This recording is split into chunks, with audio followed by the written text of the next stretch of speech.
omulembe gw'okuvuma ku social media gwatandikira mu Gagamero. Gagamero nga Bebe Cool asirika abaana be bonna yali abamanyi era teriyo muyimbi wano alaba kintu ekivumirira erinnya lye nga takimanyi. Kankikudde Musaimo teri muyimbi wano mu Uganda ayina bantu bayita manya simanyi nze mu busayi gwa gundi nga tamumanyi kibumba kya gundi. Buli muntu wano kabe mukubi wa simu ayina timu gyagwamu naye mu Gagamero kyape ninga nga Bebe Cool asirika bavuma abaana ababendi bavuma abantu nga Bebe Cool asirika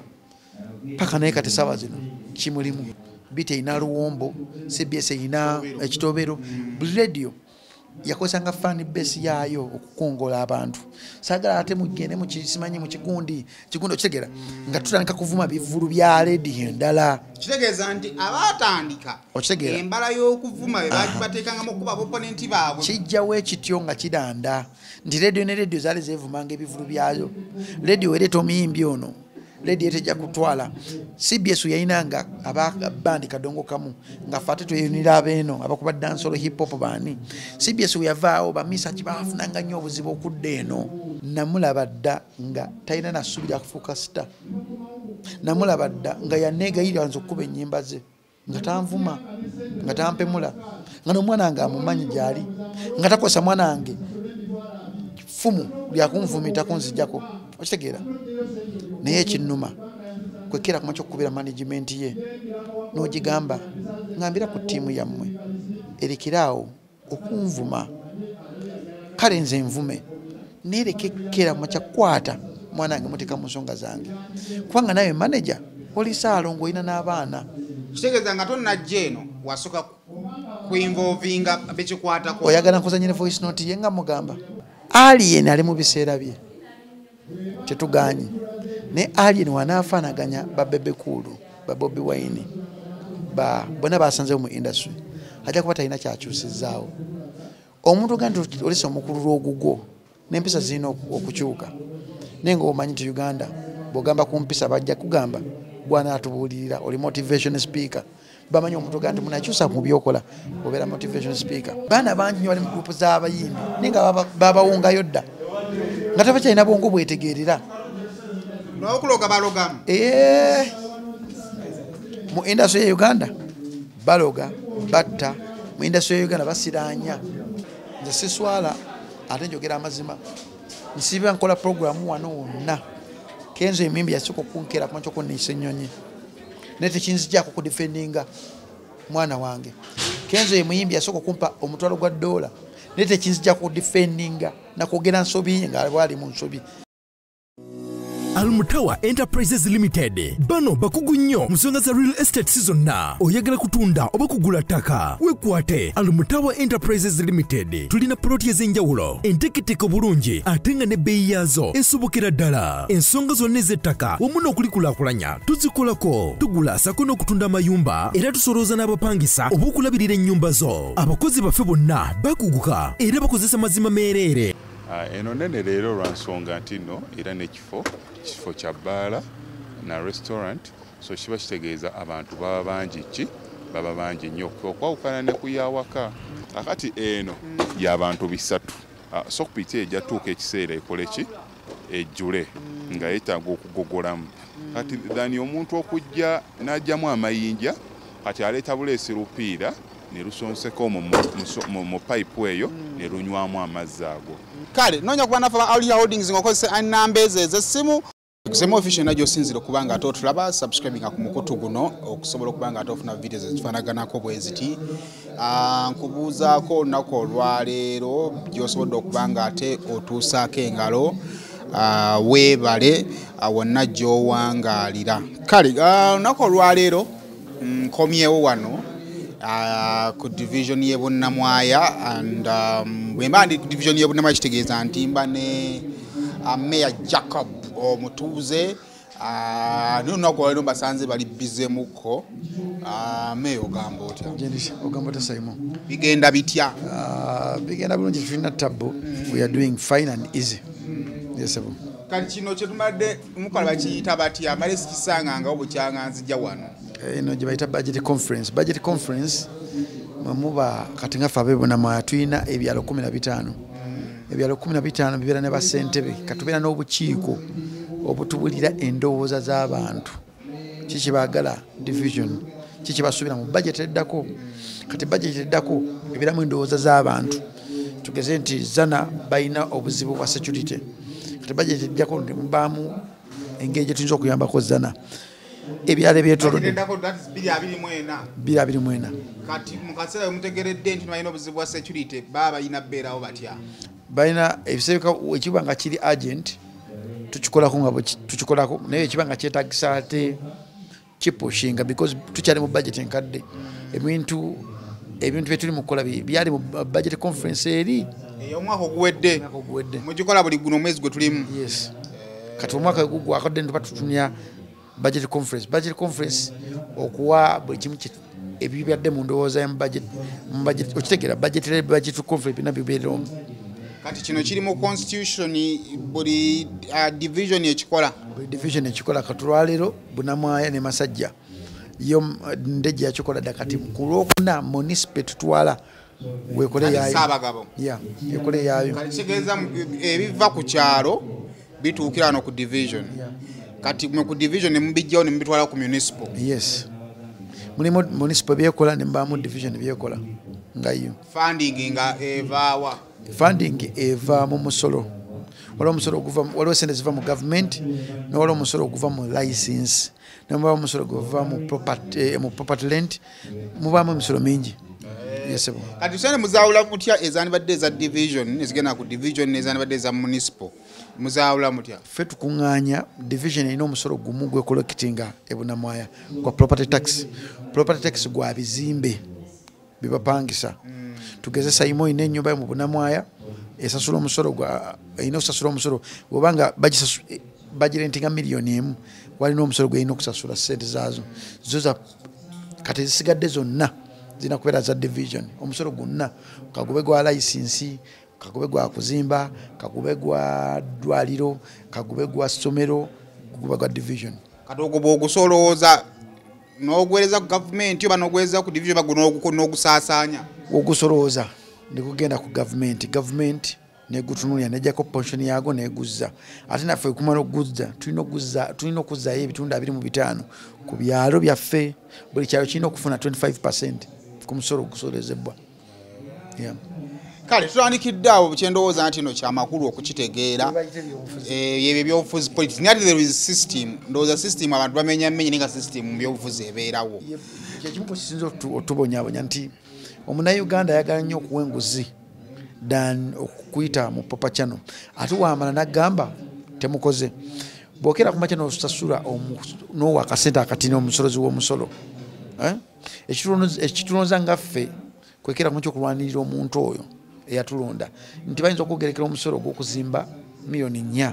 naye nga mutuufu osobola miliyoni emu kitundu ba miliyoni 2 kinkatakako nga okujja mu ofisi yange netuwandika ebbaluwa nga tugamba Town Clerk akusolezeko sente zosobola kazibe za license buvunanyizibwa bwange nga political head w'ebunamwaya okuyamba omulonzi w'ebunamwaya omugerekera omusolo gwasobola osege kati n'abantu batya ofisi zaffe kati bayite eno ne batuukira abantu abasoloza omusolo ne bawa bukintu kidogo kati bukintu kidogo obwo ne bulemesa embalirira yaffe gye tutambulirako nga division Ndimamba mwabalirira mu kuba plan tujja kufuna sente. Efo kyo kufuna sente mu plan abantu bali baba sente za plan baba bwene bagaba enguzi. Awo nekireta okwanti budget yaffe tetuuka nga tubadde tugisuubira because muba mu loopholes nyingi nnyo ez'abantu mubayita okubba sente zandibadde zituyamba. Kyovola nti enguudo zifunanzibwako nga ffe abantu zigana okukolebwa because tutuuka ekiseera nga tetulina sente. Kino kizimbe twagulawo miliyoni 3 twali tupangisa landlord waffe n'afa kati batugamba nti division musoke muveewoko tusoke tupangise tusoke tutekewo omulambo gwa nannyini kifo then mujja okitegeera kati netugula ekifo kyo kya miliyoni kati tugenda okugera mu makyo okutuna budget yaffe ng'esente zonna ez'okugula ekifo kino zirina kuva mu license wali problem awo naye tukikwasaganya mpola mpola njesebo kale tutandikidde awo wendowooza nti nno w'amakulu olunaku olwaleero nina ekintu ekyali ekinnumya omutwe mu bbanga lye tuyise mu myezi ng'ebiri actually ndoza kuva myezi ng'ebiri oba ena bukyanga alien skin ajja of course n'abantu abalabaddewo n'endowooza ye kibadde ky'amaanyi nnyo nti mu kujja kwa alien skin abaana ba people power bakulosinga ne badda ku sayidi ye ne bakuba bamayanja ekintu ekyalabibwanga Bobi Wine yali ayimbudde abaana ba people power bagende bawagira alien skin tulabyeko emirundi mingi nnyo nga tiimu emu eri mu kuinsultinga tiimu endala naye nga tiimu eyo bweinsultinga kijjibwa ku bavumye ba individuals abavumye nekitwalibwa ku nannyini tiimu naawe kiringanga gwe kyaguddekokko twasooka kisinde kya people power kitusako emirundi mingi by the way naye gwe kitera okugwako agamba oli yanjimbulidde abaana kyokka ate era waliwo amaloboozi agajja ne gamba nti abo bawagizi bange buwagizi bwange sisobola kukontrolinga mpulira yaabwe first of all kyenjagala because oludde mu mawulire setup ya groups zino muggwe ku kyomanyiiko zatandika zitebanya batandika ebiri kubanga tebagamba nti tugamba na papa okuvuma ne waliwo abaana bagagama baali tebavuma nga tebalina kye banoonya omulembe gw'okuvuma ku social media gwatandikira mu Gagamero nga Bebekulu asirika abaana be bonna yali abamanyi era teriyo muyimbi wano alaba kintu ekivumirira erinnya lye nga takimanyi kankikuddemu Simon teri muyimbi wano mu Uganda ayina bantu bayita manya simanyi nze mu busayi gwa gundi nga tamumanyi kibumba kya gundi buli muntu wano kabe mukubi wa simu ayina timu gyagwamu naye mu Gagamero kyapeninga nga Bebekulu asirika bavuma abaana ababendi bavuma abantu nga Bebekulu asirika paka naye kati sawa zino kimulimu ekya timu ya Gagamero kijja kiva baali bakiyina nga kiwayi bakitandika batya Bebekulu ye omu ku basajja abayina group yali organized era abantu abalimu bwebatunisa zo bali successful abamu Bebekulu y'omu ku bantu abayina group nga bali educated nga basoma kati okuvuma kutandikira ku Bebekulu okwa social media because edde nnyo okuyambalira Bebekulu ku radio wa ku social media nga Gagamero kuyisaamu eggaali ekiriwo kati naye bagamba osigga okola wobikkiriza ekibi nawe obeeramu ku kibi Bebekulu yabirabanga nga tamanyi nti lunaku lumu naye balitukako ekira ne bamuvuma yasirikanga nga batuvuma bavuma baani paka naye watandika omuvuma esaawa zino naye bamuvumako bavuma omwana we bavuma ye ng'asirika ekisinde kya people power kyajja ne kivuma abantu naye nga simanyi nti olunaku lumu lukyalumu ne bavumako ku Kyagulanyi ne bavumako ku mukazi we ne bavumako ku baana be esaawa zino babavuma kyabeerangawo nga Kyagulanyi ebimu abitunuulira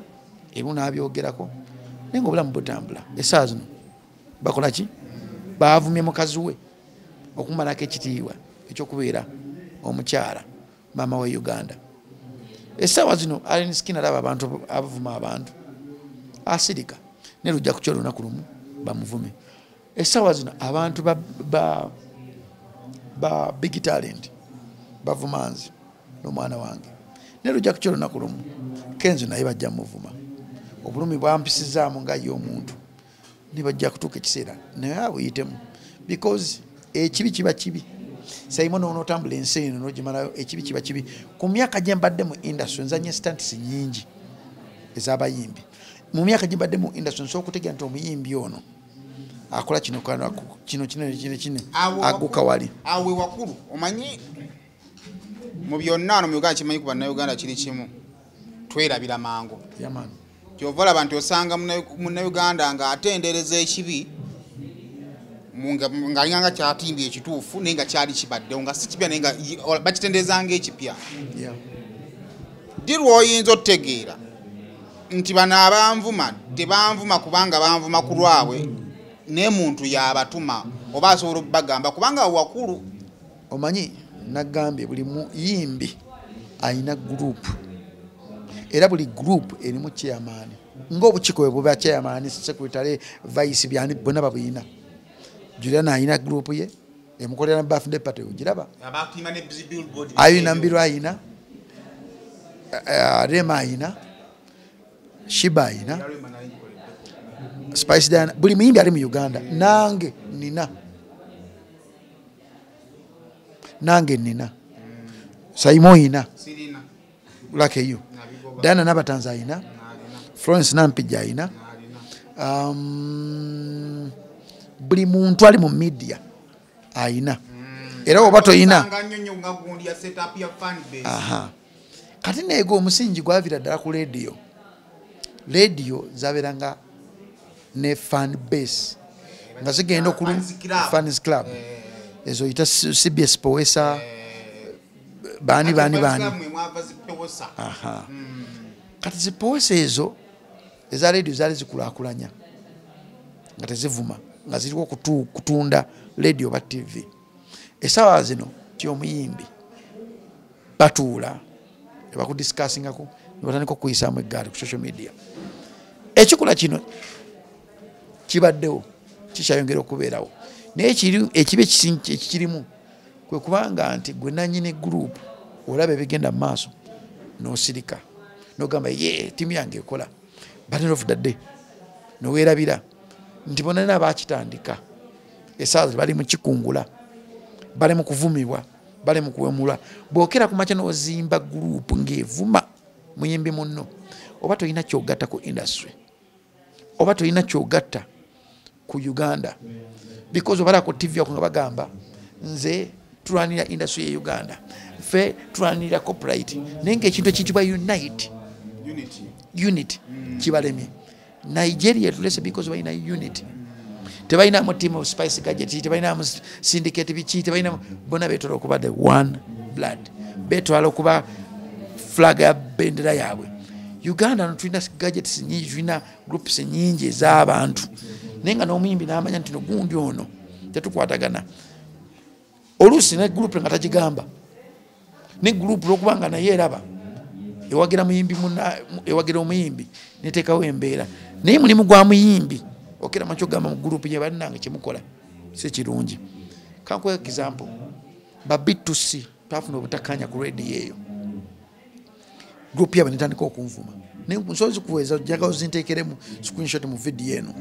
nitandika okunvuma yanvuma bubi nnyo nenkwata screenshot ezo nenziweereza Mr. Lee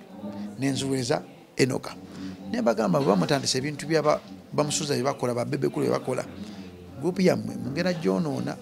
okunvuma nze tomoza tikitunulidde nze nzekka ne mulimu omuntu ampulidde nga mbaleze musically nga kubulimba lwamu biki gosubira abalowoozaako oti mugambe group yammwe mulekerawo okunvuma Enoka yakwata nakubira chairman atwala group yaabwe Enoka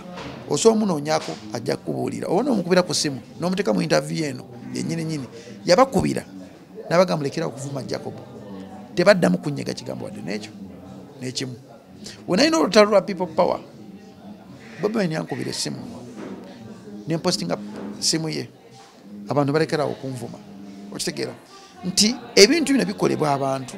okubayambako okulwana entalo zaabwe but end of the day si bye birungi okuzimba Uganda yaffe ey'enkya Uganda ey'enkya wokwata n'omwana n'omuwemula nti taata we yamwebakako ekyo si kirungi kubanga ekintu ekiri ku social media gwekirabanga ekyokusaaga naye bulumi bwa muntu bulumi obusobola okukyusa entegeera n'embeera z'omuntu nze saawa zino waabidde abaana 6 ne bateekako abantu obbanoonya waliwo akankwasizza ennaku kawala kakava e Dubai eyo bakatuuseeko nenkatunuulira bwenti okitegeera nga ngenda kakwata nkasibe because etteeka gyeriri tokkirizibwa kunvumira ku social media bwemba ndi mubi bwemba nga nina ekintu kyenvumye ku Eddie Kenzo waddembe okuntwala mu kooti nampa waabira nedefendinga ng'omuntu because amateeka gyegali omuntu okuvuma ku social media okwo osobola omuwaabira naawe ng'omuntu osookera ku makya ne bamutresinga kubanga gazeti zonna zitresinga omuntu gyeziri Saimo osobola okukwata page yo gy'okozesa Saimo official nenjiteka mu app nendaga muntu yo nini namba yo okimanya ekyo because oyina enamba y'essimu eregisteringa ng'oggulawo enamba y'essimu yeyina nini yo noba nga nini yo waliwo omuntu omulala yagiggulawo endaga omuntu oyo eyakozesa okuggulawo nini namba ye enini namba ye eyo nensaba oba kooti newandiikira oba poliisi newandiikira company nebawa details ey'omuntu eyaggulawo endaga muntu yo gwatalina ndaga muntu yo omuntu yakoza omuntu oyo bamukubira asookera ku makya Saimo nzira muyamba buyambi nsookera ku makya obama twali Saimo yono oba Saimo ali mu nsi wete nzira mukozesa namuyamba okukitegeera Uganda yakyuse bantu bangi nnyo bagenda kufuna obuzibu gye bujja maaso omuntu ojja kusanga omuntu bamukube naye obuze waki omuntu bamukubye naye nga tamanyi bulumi ki bwe yaleeta mu bulamu bw'omuntu Saimo ensi egenda ekula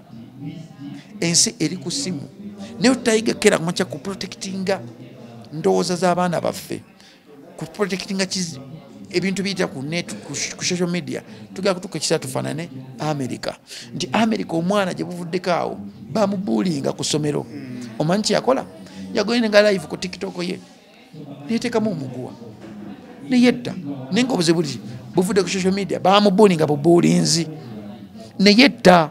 nejja mu bulamu bw'ensi mu Uganda muno omwana asomera mu ssomero sajja kugamba yeetuga bantu mubuulinga okuva ewaka bamubuulinga nti maama ne taata mubuulinga yasomye bubi mu ssomero abasomesa be bamubuulinga nti musiru baana banne bamusekerera nti musiru nakera ku makya nadinda abaana bonna nga bagenze nagenda mu dormitory neyeteekamu omuguwa neyatta Uganda muno ku social media mulimu omuntu anyumya akaboozi ku TikTok okwo anyumya akaboozi ng'ensi yonna eraba ku social media kuliko abantu bagge balesbian naye nga balaga ensi nti no balesbian naye nga bali mu Uganda naye nga etteeka liga nti tokkirizibwa kupromotinga kisiyaga mu Uganda si wakanya era sivumirira bantu abo naye nkulaga ebintu ebikolebwa mu Uganda nga ne gavumenti ebiraba era ebitunuulira ku social media ko kuliko n'abantu abatambulako abakinoomu abakola ebintu ebiri weird nakwana omwana omuwala leero ne bakyawagana nakwata obwererewe bonna ng'amunuuna obusajja ng'amwebaseko n'abuta naye nasigala mu nsi ng'atambula naye ekitiibwa ky'omwana akisse ekyomuwala addidde omuwala amuwemudde naye ng'abantu bamugoberera abantu bamulike ne ku TV nga bamukyaza ngakinga kigamba nti no ekikolebwa kirungi ku social media okwo kuliko abantu abawemula naye nga gavumenti bali kuyitinga ne bafuula abagundi ba advisor naye nga awemudde ebigambo byayogera nga tebiri presenting nga office ya kyonna kyatu kyalimu ku social media okwo kuliko companies eziwa abantu okubeera ba influencer naye otuna content we yenna talina kya influencinga amenya bumenya mitima gy'abantu kyova social media nsobola okufuuka blogger naye saagala kufuuka blogger ku social media nsobola okufuuka tiktoker naye saagala kufuuka tiktoker kyova ne tiktoker nankera ku makya nantaginga mu video nga njja nokola ku bintu byandabye nga nkola nti Jacobo simanyi kino sisobola muddamu because my name is beyond that kind of saga. Jacobo madde yatutunula wantu wano ebibiina nga betutunulidde wali gye byava mu fans group nga social media tenajja mu radio ne byambuka okujja ndowooza kwa social media okubanga ekula ate byatandika mu basabiramu ennyimba bikola bitya oku social media okujja biva ku wansi mu bantu gye bali bakuŋŋaanira ne bakuŋŋaanira ku mutimbagano era ebintu ebirungi baabikolanga baasabanga ennyimba z'abantu baawagiranga ebivulu baabipromotinganga baakolanga ebintu bingi nnyo wabula babangako emirimu egyabatumibwa olowooza nti nno wakati ng'abaana bategedde amaanyi gaabwe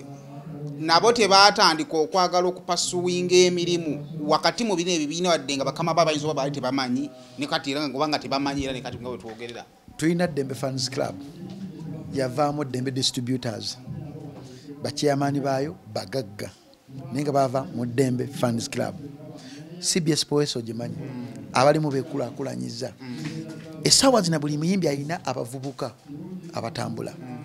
nebaza Bebe Cool wadde yavaako ekikolwa kino ekyokuvuma abantu ne Gagamel family yavaamu Klebason akola design z'ebintu ebyenjawulo aina kyagattako Bebe Cool ne Bebe Cool aina kyamugattako ndi Crebason yafuna omulimu yabeezaawo Gagamel famire eyo nebaza nnyo abantu bonna abakozesa abavubuka obbawo emirimu si kutyoboola kitibwa ky'abantu abalala yes jukiramu bwe twalinanga ekikompola bite ina luwombo CBS ina ekitobero buli radio yakozesanga fan base yayo okukongola abantu sagala ate mugende mu kisimanyi mu kikundi okitegera nga tutandika kuvuma bivulu bya radio endala kitegeeza nti abatandika embala y'okuvuma be bateekanga mu kuba opponent baabwe kijjawo ekityo nga kidanda nti radio ne radio zaali zeevumanga ebivulu byayo radio ereeta omuyimbi ono radio etejja kutwala CBS yayinanga ababandi kadongo kamu nga fate tuyinira abeeno abakuba dancehall hip hop bani CBS yavaawo bamisa kibafunanga nnyo obuzibu okudda eno because bati batutegeera nga n'embeera zaffe tebazisobola embeera zaffe tuli bavubuka abalina amalala abalina ne kasente ng'obuuza kati omuvubuka ono mutandike tomugamba bambi nkubira akayimba kanga tekisoboka so ogenda kulaba nti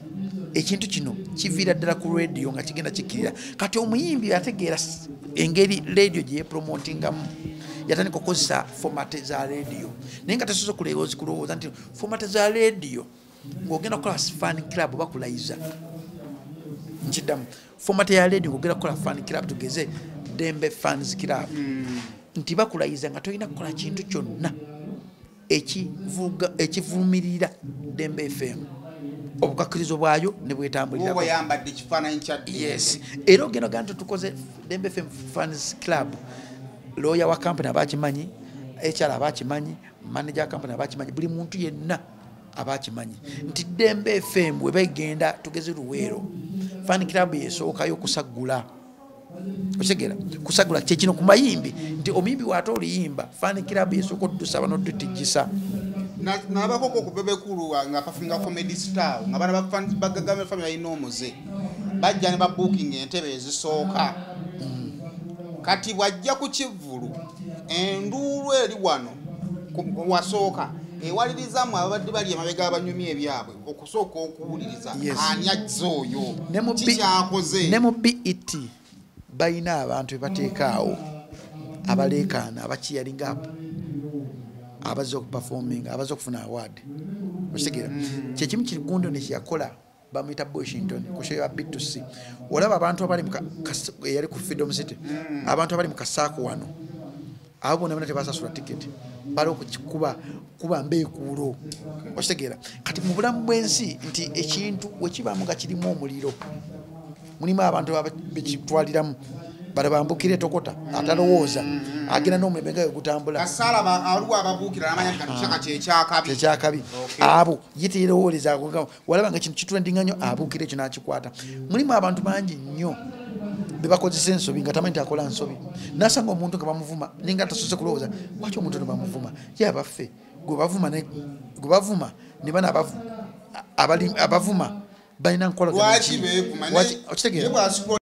mbalamusizaako nnyo bannyabo ne basebo nga nsinzidde wano ku Rosemary Beddings ate nga Rosemary Beddings esangibwa wano e Kasubi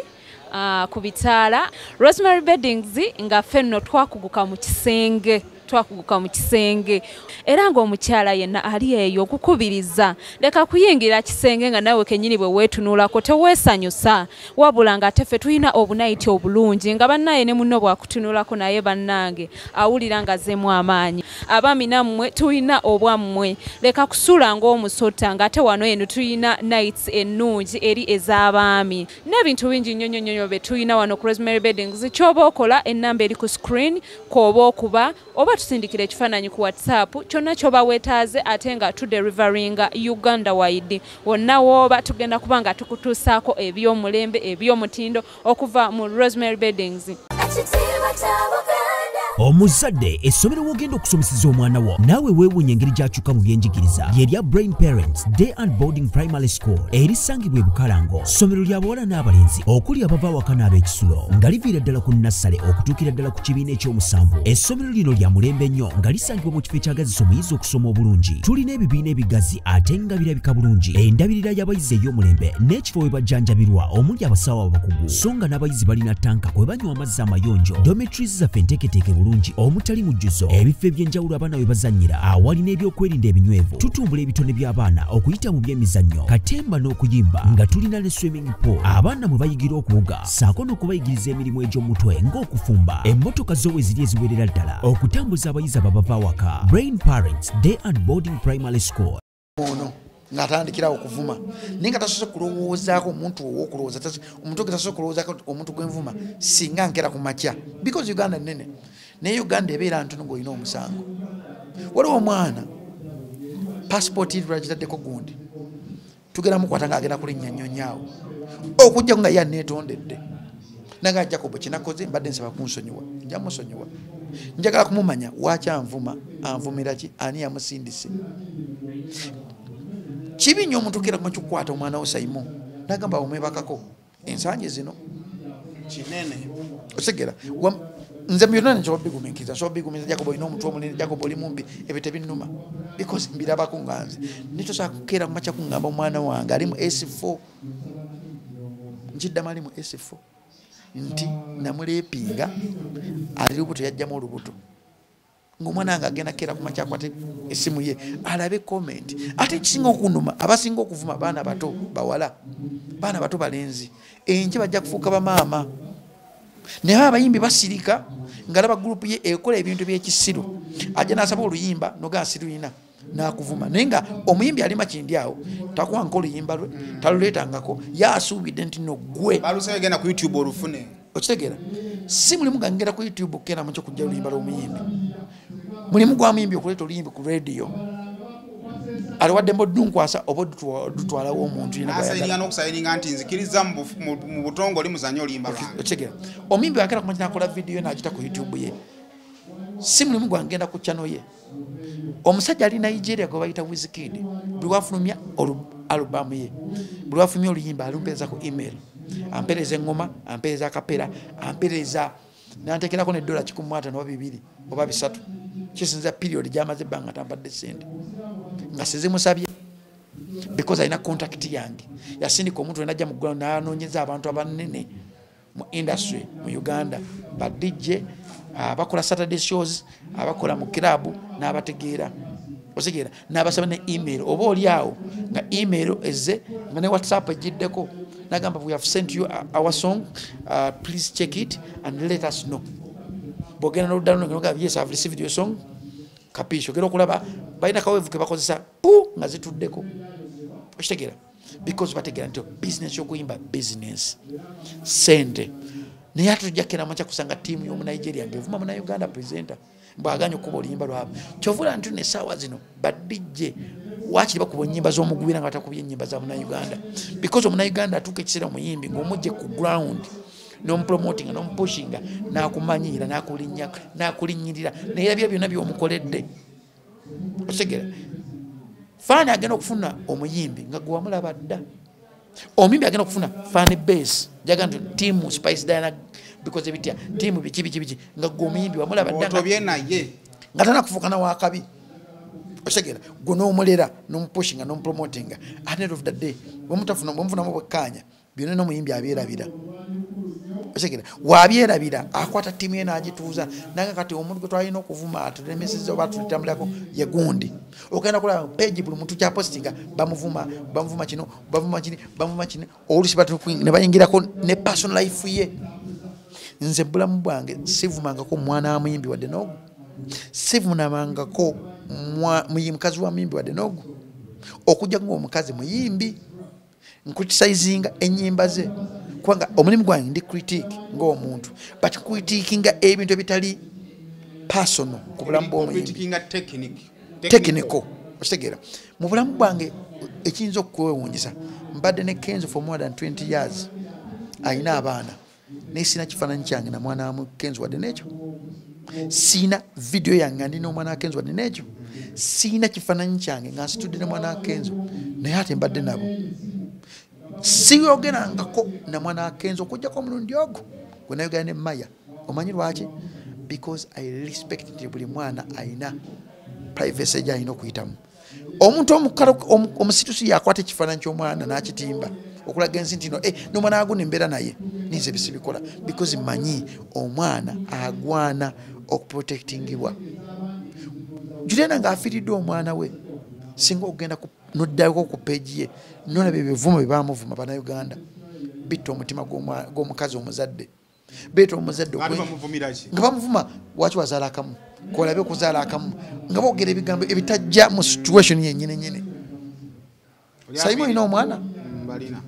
gwekubamu akafaananyi ng'omuntu azze nagamba ku peegi oyogera bintu birala nnyo nagamba Sayimu wakwata omwana w'omuwala muli owulira otya oyinza okusobola okusigala kyekimu. Nze wenvayo ne protecting ekitiibwa ky'omwana wange ndi mubi mbeera nnyo mu ntalo saagaliza ndi mukopi omutima gwange mulogo. Nze saagala nnyo okwogera namuyimbi because ekisingera ddala namusooka okubeera kyali wadde ansingako ku ssaawa zino naye waliwo time yajjanga nga nze wakabi nga ye talina kyali ninemubeerera nemukera kumanya nemwaku feva yange because nonaabeere wakabi tasobola kusasula time ginateekamu. Njukirako Jacobo yali Africa Corner waliwo kyaziza Kenzo ne Mickey yaliwo bamukyaza tuwa tisaawa awo lazina tuwera saawa mu Africa Corner yali so ya interview yange je nasoko muwulira ko yali azze kulanga oba oli concert yali yani yanimba yali yanimba yali azze kulanga yanimba yakubatu ali mu wayise na wa izwenso ko muwulira kati gogena muwulira ngatenze namulaba dda nga talina nasubi lya kufuuka sita. Namulaba dda nga yanneegayirira nze okkuba ennyimba ze nga tanvuma nga tampemula nga n'omwana wange amumanyi gy'ali nga takozesa mwana wange ffumu lyakunvumiitako nzijjako okitegeera. Naye ekinnuma kwekera kuma kyokukubira management ye n'ogigamba ngambira ku ttiimu yammwe erekeraawo okunvuma kale nze nvume nerekekera makyakwata mwana wange muteeka mu nsonga zange kubanga nawe manager oli saalongo olina n'abaana. Kitegeeza nga tonnajja eno wasooka kuinvolvinga bekikwatako oyagala nkuzanyire voice note ye nga mugamba yanziramu naŋŋamba beta manager we ffe tetulina maanyi gagenda mu ntalo z'abafaani. Awo enjagala tugatte ebiseera mingi ttiimu eyo yennyini ewuliddwako ng'enenya Bobby Bakuba mu fans team kati ate naye ewuwo batuusa okukuba obagambe nti fans team yammwe kuba bagambe nti bagirinaako control. Ekibuuzo lwaki mu kaseera nga omuntu avumirwa kibeera okay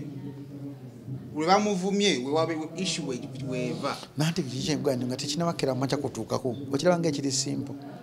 Nze na timu yabati ya timu DJ yagwa omutuuze niyo nzanga omuntu nga commentinze ku post y'omuntu nga mumanyi mulumba ne mugamba ekintu ky'owa post nze sikyagala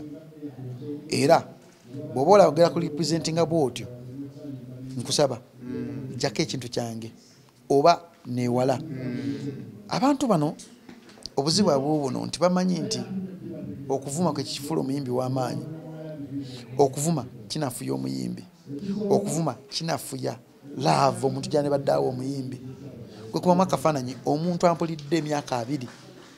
nga promotinga music wa Kenzo nga program yange wetuuka nkuba ennyimba zessuka mu 10 mu program egyo esaawa wampulira nga ndaba ndi ku TV ndi ku radio njogera nga nti banne Kenzo tiimu y'envuma kikyawulira muti agamba nti Kenzo alina omutima mulungi oba alina mutima mubi. Tosobola kukira makya kuŋŋamba nti no Kenzo ndabye ku TV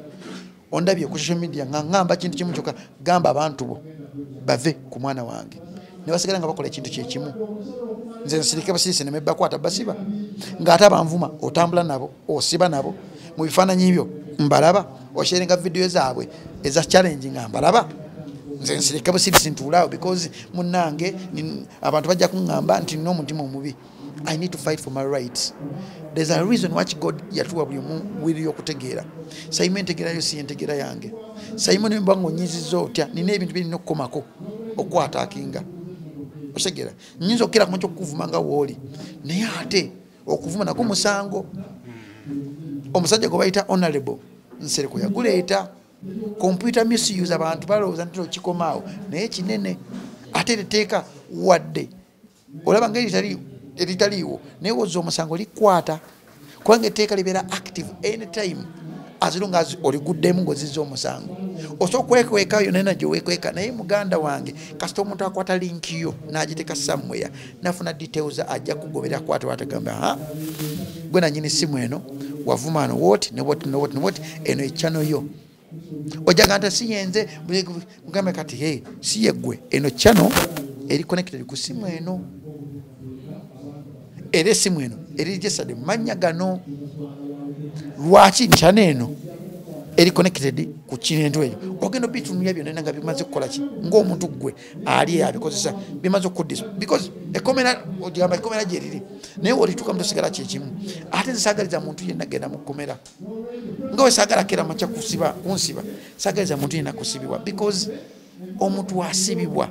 tada mukubera nnomo ate kibi nnyo okwagaliza munno ekomera si kirungi lwaki People Power erowoozebwa nga ye yaleeta okuvuma kubanga buli omu atandika okuvuma asobola kusooka mu baana ba Bobby because edda ennyo baali tebavuma ebiruma baali bavuma ebiri simple kati bana baliwo bavuma biruma bavuma kibatunulirako kibaaga nti kati Saimo kino kyasinga okwagala kati kikozese ng'ekyokulabirako kati kikozese omuvuma okitegera kati People Power oba NUP abakulembeze bagana okukeera ku makyo okutuuza abantu abo obateeka mu kituufu kye bandibadde bakola ffenna Saimo twagala enkyukakyuka naye enkyukakyuka y'okunzijako eddembe ly'okwetegerera ate bambi ffenna Museveni atututinze bubi naye ate akuwadde eddembe ogenda ku peji n'omuvuma waliwo omusikazi yagenda ku peji ya Museveni namugamba nnoonya mulimu nagenda ne bamunoonya nebamukuwa omulimu okitegera waliwo ne batunuulira wetegereza buli muntu anaavumye President Museveni bwogenda omunoonyerezaako either musibe either talina ngalo either ali mu mbeera etali ntuufu okitegera because of what ajja kusirika what naye nga kiba kimuluma okumanya kala za Museveni mukwata ku mukazi we n'abaana be ajja kufiirako ye n'omuvuma takirinako butabu bw'ogenda e Rwanda tosobola kwata Kagame muvuma era ogenda okwogerera Kagame ku radio oba wano ku YouTube nga omaze kufuna Showtime Music presents Aziza Zion. Live at Serena Hotel Kampala in Strings of Love concert. Saturday 4th November. Entrance is only 150k. Early birds are 100k and a table of 8 goes for 3 million Ugandan shillings. All tickets can be bought at www.quicket.co.ug. Come feel the real love with the king of guitar, Aziza Zion. Namukwakula, the resentment. Battle wakati w'abaana abannayuganda abaffe. N'omu Nigeria, Ken Erics Ugo. Zubeida njakukuba. Don't push me to the wall or you will see the others. Zubeida kontakura. Ku Serena nga 18 November 2023 Victoria Hall okuyingira emitwalo 10 emmeeza milioni 3 emiryango giggulwawo ku ssaawa 4 ez'okumakya. Yenkyejja kubeera nfu abaana b'ennaku zino tebatesinze ku kintu ekitibwa respect edda ennyo ng'omwana bw'akola omusango maama amutunira butunuzi bwa n'agamba kati maama kino kyenkoze takyagala naye kati ze kuzo n'otunya omwana waati agamba asigala akola ekintu kyekimu muganda wange Saimo kituganyolagala nnyo omuntu naye olina okwagala omuntu werekerezeewo n'entegeerayo weekeberamu muntegeezi baŋŋambye nwana olutalo luno naye singa abadde nze nga nze agenda okuvumibwa nandibadde nti kale tetuganye bafunye obutakkaanya kinkwatirako wa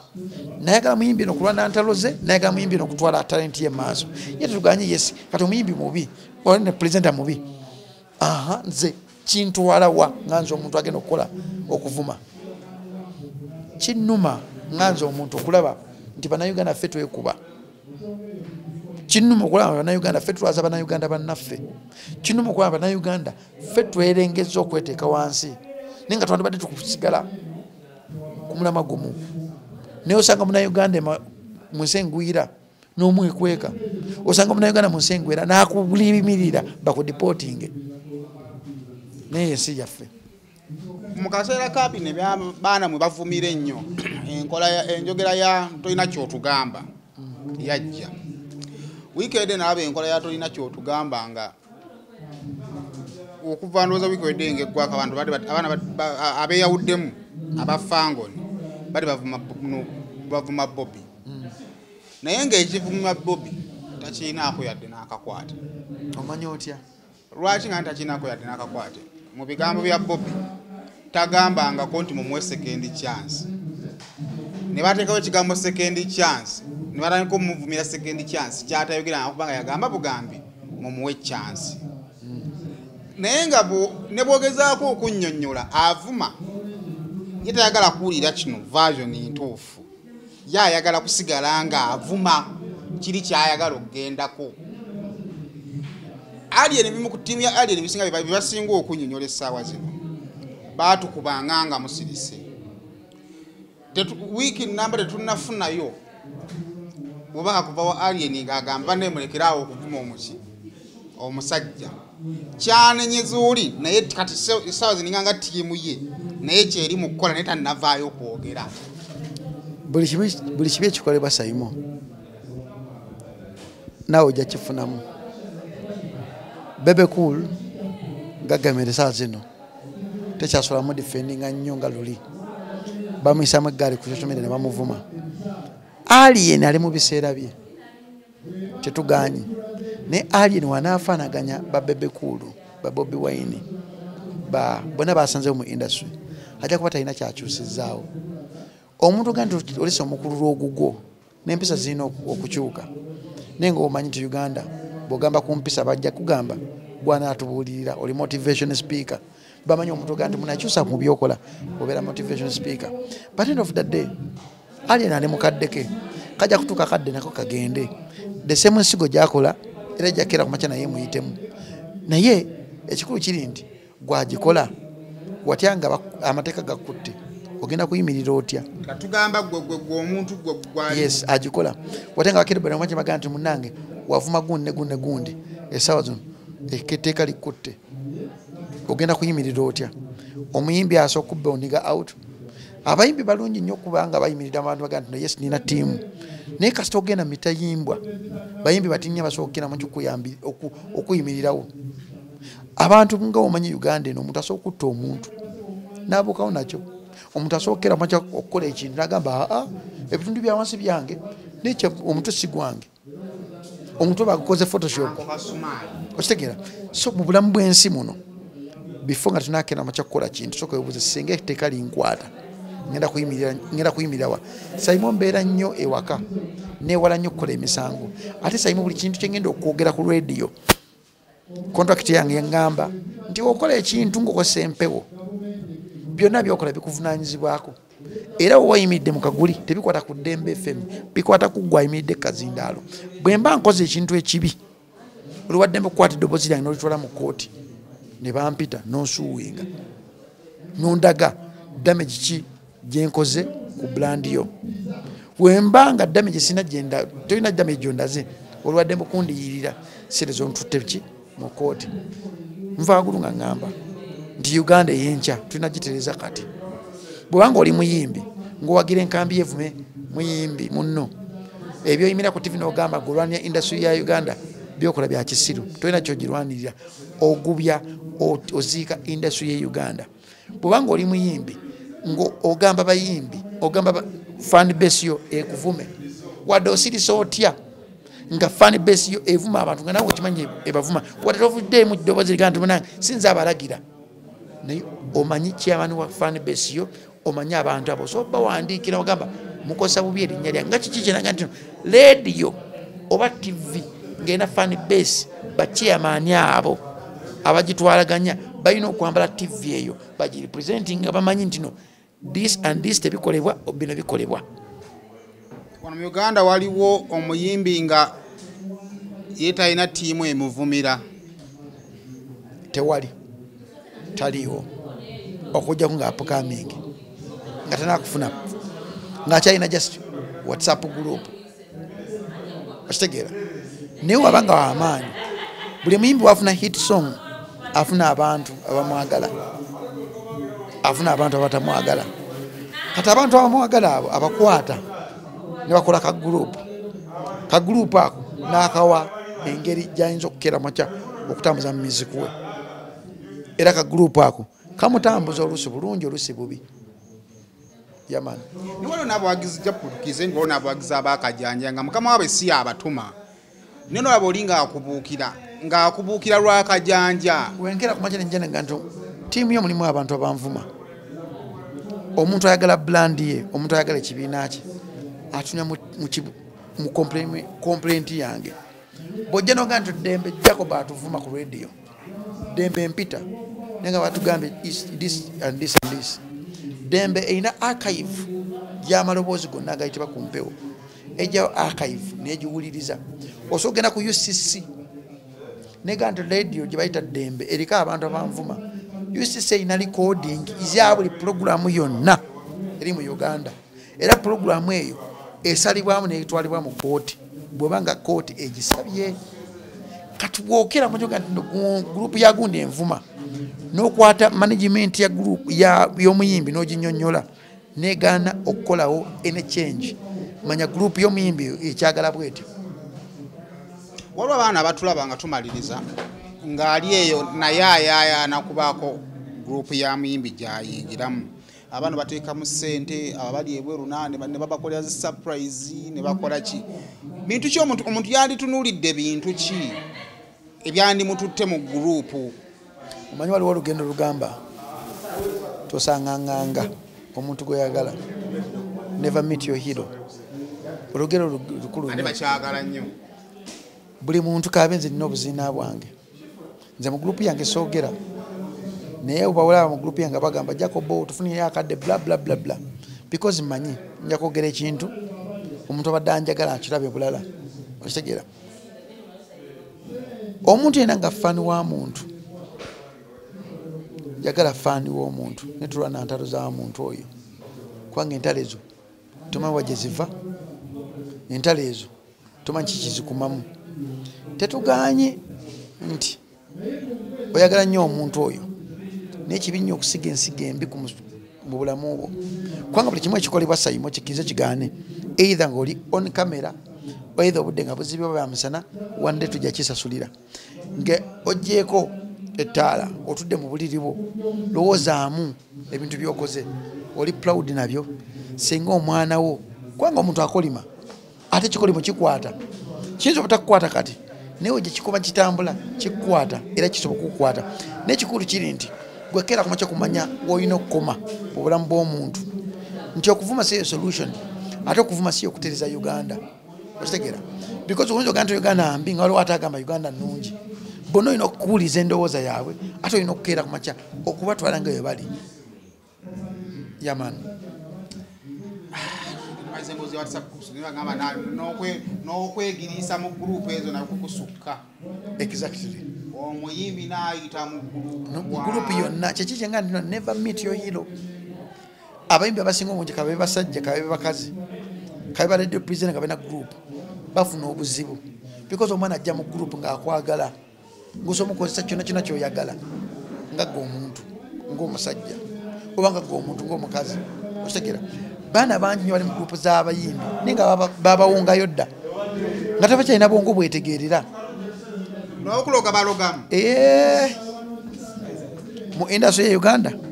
baloga batta mu industry ya Uganda basiraanya mu industry ya Uganda omuntu yebaka ku mwana omuwala n'amubbamu emikisa gy'omwana n'asiraana nga bwe sente najjakola teina kyemu omwana agenda n'agenda e Dubai ne bamuteeka mu kigroup nga bwe sente gyakola emuyita buyise mu ngalo omanyi lwaki emuyita buyise mu ngalo because yagenda n'agwa mu bigroup ebitalina makulu ebyamuleetera okgenda mu bintu byatategeera because essaawa ziri okuloga omuntu ekitwala budde bungi ekifaananyi kyo kikulogesa okuloga omuntu n'okusiranya omuntu ekitwala budde bungi ate baweereza paka ku bwereere yes n'otwalira jjajja n'omulaga essaawa nolowa omuntu ali Dubai asasulira omuntu gweyawa ebitundu bye ebyekyama ne feesi ye alime pita naye nga buli mwezi alina omu emitwalo agaaga. Waliwo omuyimbi essaawa zino nga vidiyo ze baana bali buwala bwe bazikola. Waliwo bintu biwanvu bingi nnyo. So Uganda yaffe bwete bweri naye nze nvaagulu nga ngamba nti kirungi nnyo okuwagira omuyimbi naye muwagire for the good cause not for the bad cause. Kirungi nnyo okuwagira omulembe okirungi nnyo okuwagira noob but in a good cause but not in a bad cause because wagira makino nzija kuwirira okutegeera nga nze omuntu katate gwe kyoyagala kulwanira mbase kitegeera. Ale tugenda kubanga tusukkawo wano tujja kubanga tuddamu omulundi omulala tunatufunye obudde ndowooza omwezi eyo ogujja ale tugenda tutanya ku nsonga ezo n'abazitambula naye katusabe ate ebya Kenzo ne ttiimu ye mubimalirize bulungi ebyo. Nze nage ngenda kukwata yaba bataano mutannakunoonyaako yadde siina kye mwetaaza no ayinza obanga yagala nze olwaddembe okunvuma naye ogoinga beyond ninga ate kinvumya naawe okimanyi kyagala nnyo sayimo teri muzadde asobola kukiza muntu muvumira mwana watambule bwatyo. Obaana mwejja ku bumwayingira nnyo mu bulamu bw'abayimbi ne babafuula ba bulijjo babavuma tetuganye baga abapurizenta abaasooka mwaweza ku bintu by'abayimbi mwasitula ku baana b'abayimbi kata musiimule n'ennyumba z'abayimbi ate nze siri leve ezo nze sayimo siri leve olonze gwe baŋŋamba nekyaddondo yagaana naye ng'abaana ba kamiliyoni abasitula okufaako obufi sayimo nze siri leve kyovula nagambye nze badde n'abayimbi bangi tonda bankola kifaananyi kya mwana muyimbi wadde nekyo mbadde na kanku example Kenzo nina ebifaananyi bya Kenzo bina mu bulamu bwange 1 2 3 4 ebyo era nsobola bikunyonya details omanyi wakina ebikufaananyi bina ekifaananyi kinasookedde okufuna ekikye nga tukola kalangu kagenda ttake. Ekyokubiri twali tuva mu nga tuplaninga festival tuplaninga biki tugenda okukola mu festival. Ekirala twali ku big talent nga yakawangula BET ekiranga tuli mu studio ne BET bifaananyi bina siina bifaananyi bisukkakaawo nina ebifaananyi bya Lema 3 nina ekifaananyi nga tuli mu studio nina ekifaananyi nga tuli mu studio era nina ekifaananyi nga tuli wabweru wa studio nina ekifaananyi kya Shiba kimu nga tuli mu studio buli muyimbi gwe mmanyi nina ekifaananyi kya Bebe Cool 2 nina ebifaananyi bya Bobi Wine 4 kyekikulaga nti mulimu ba media personality abamanyi value yaabwe ne ba media personality abatamanyi value yaabwe mulimu ba media personality abalina urban excitement ng'abayimbi balina urban excitement yeta kwata nko milioni 5 kati bazimuwa urban excitement ayogera ebito akatagwanagana alowooza w'amaanyi nnyo okusinga n'ababaddewo mulimu abantu nga yeta suubira kubeera kyali tibangamba nnyo bakyali bange okutegeera entegera y'omuntu afune sente afune obuyinza afune amaanyi bw'ojja okutegeera nti omuntu naali bw'ati omuntu aba afunye sente n'obuyinza n'asalira nga waali oyo omuntu alina omwoyo omulungi. Sayima abantu balina emitima emibi tetugenda naffe bamedia personality tulina obuzibu bwaffe but kibi nnyo sayimo okwata ebintu ebiri personal n'okwata babi n'omwemula paka ku mwana we Solomon atalina musango osegeera n'okwata omwana wa David Lutalo atalina musango omwana y'omu ku baana abasinga abasamba obulungi omupiira naye lwakuba muto asamba n'abasajja abakulu ne bamuddako ne bamukuba ne bagamba tata we yagulidde bikoze bitya kati ebyo binene ebisinga okuluma nti ne bana abantu abavuma nabo baana b'abantu ate nabo bajja tutuuka ekiseera bazaale but life is moving on. Ne bagamba nti naye ate mmwe bye mubafunyemu temubyogera tuyinza okutuli wano ng'oli ku Kenzo nga mwafunamu okusoowagana naye ng'ebivulu bye yakuyimbira tobyogerako. Muganda wange nze siswala ate njogera amazima nsiibira nkola programu wano wonna Kenzo emimbi yasooka okunkera kumakyoko neeyisa ennyonyi naye tekinzijjaako kudifendinga mwana wange. Kenzo ye muyimbi yasooka okumpa omutwalo gwa $1 naye tekinzijjaako kudifendinga nakwogera nsobi nga bwali mu nsobi. Kenzo ye muyimbi eyasooka okubeera kyali wange in good and bad naye tekinzijjaako kumulaba nga akedde kumakyoko leba ekisiro byogerako wadde kyali wange wadde abadde kyali wange wenkira ku makya nakola ebintu bye sitategeera mugamba si kyamumanyi ndi proud ogamba nti nno nange muyambye obadde okimanyi nti nno show yeewedde baana zonna zonna ezakolebwa eno next council nze yabisasula si ku sente zange yasobola okigamba kintu yakikola